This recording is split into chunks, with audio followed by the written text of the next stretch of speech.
Primeira carta aos Coríntios, capítulo 2. A mensagem a respeito do Cristo crucificado.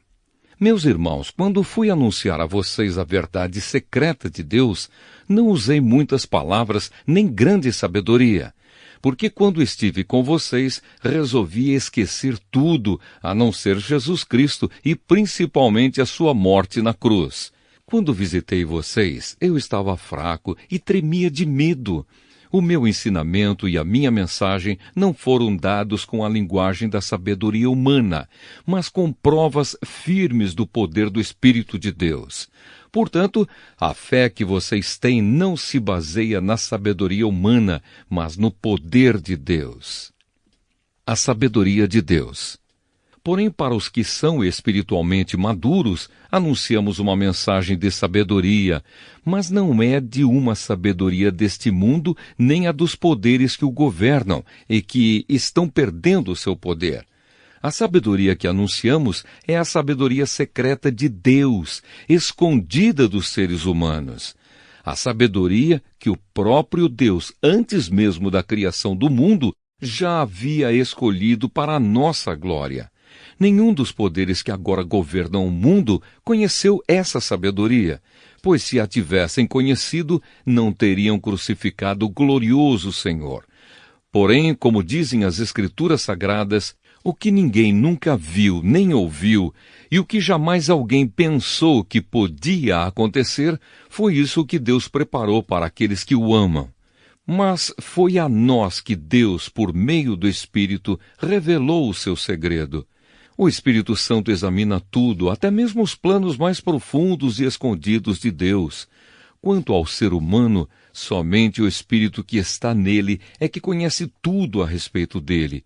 E quanto a Deus, somente o seu próprio Espírito conhece tudo a respeito dele. Não foi o Espírito deste mundo que nós recebemos, mas o Espírito mandado por Deus, para que possamos entender tudo o que Deus nos tem dado. Portanto, quando falamos, nós usamos palavras ensinadas pelo Espírito de Deus e não palavras ensinadas pela sabedoria humana. Assim explicamos as verdades espirituais aos que são espirituais. Mas quem não tem o Espírito de Deus não pode receber os dons que vêm do Espírito e, de fato, nem mesmo pode entendê-los. Essas verdades são loucura para essa pessoa, porque o sentido delas só pode ser entendido de modo espiritual. A pessoa que tem o Espírito Santo pode julgar o valor de todas as coisas, porém ela mesma não pode ser julgada por ninguém. Como dizem as Escrituras Sagradas, quem pode conhecer a mente do Senhor? Quem é capaz de lhe dar conselhos? Mas nós pensamos como Cristo pensa. Primeira carta aos Coríntios, capítulo 3. Servidores de Deus. Na verdade, irmãos, eu não pude falar com vocês como costumo fazer com as pessoas que têm o Espírito de Deus. Tive de falar com vocês como se vocês fossem pessoas do mundo, como se fossem crianças na fé cristã. Tive de alimentá-los com leite e não com comida forte, pois vocês não estavam prontos para isso. E ainda não estão prontos, porque vivem como se fossem pessoas deste mundo. Quando existem ciumeiras e brigas entre vocês, será que isso não prova que vocês são pessoas deste mundo e fazem o que todos fazem? Quando alguém diz, eu sou de Paulo, e outro, eu sou de Apolo, será que assim não estão agindo como pessoas deste mundo? Afinal de contas, quem é Apolo e quem é Paulo? Somos somente servidores de Deus, e foi por meio de nós que vocês creram no Senhor. Cada um de nós faz o trabalho que o Senhor lhe deu para fazer. Eu plantei, e Apolo regou a planta, mas foi Deus quem a fez crescer.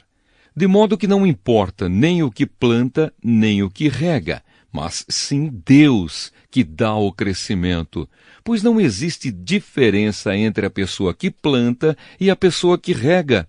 Deus dará a recompensa de acordo com o trabalho que cada um tiver feito.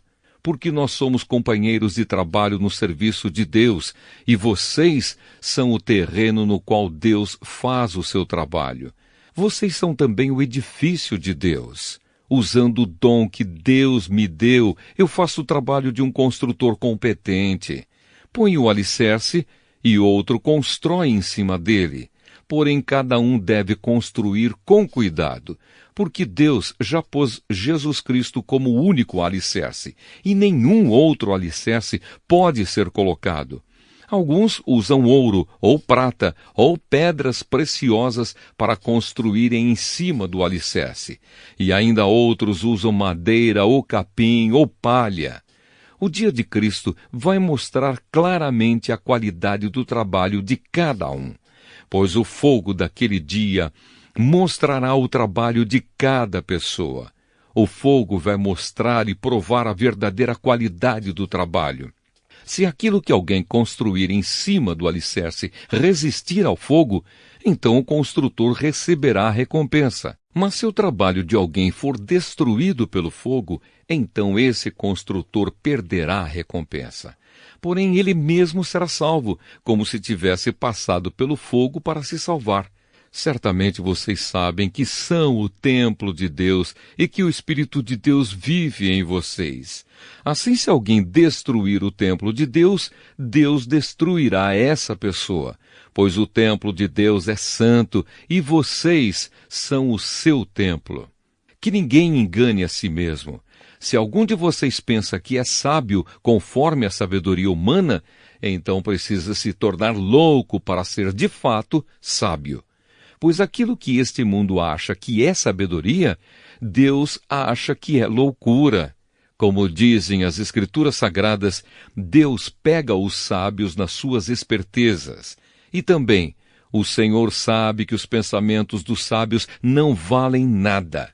Ninguém deve se orgulhar daquilo que as pessoas podem fazer, pois tudo é de vocês, isto é, Paulo, Apolo, Pedro, este mundo, a vida e a morte, o presente e o futuro. Tudo isso pertence a vocês, e vocês pertencem a Cristo, e Cristo pertence a Deus.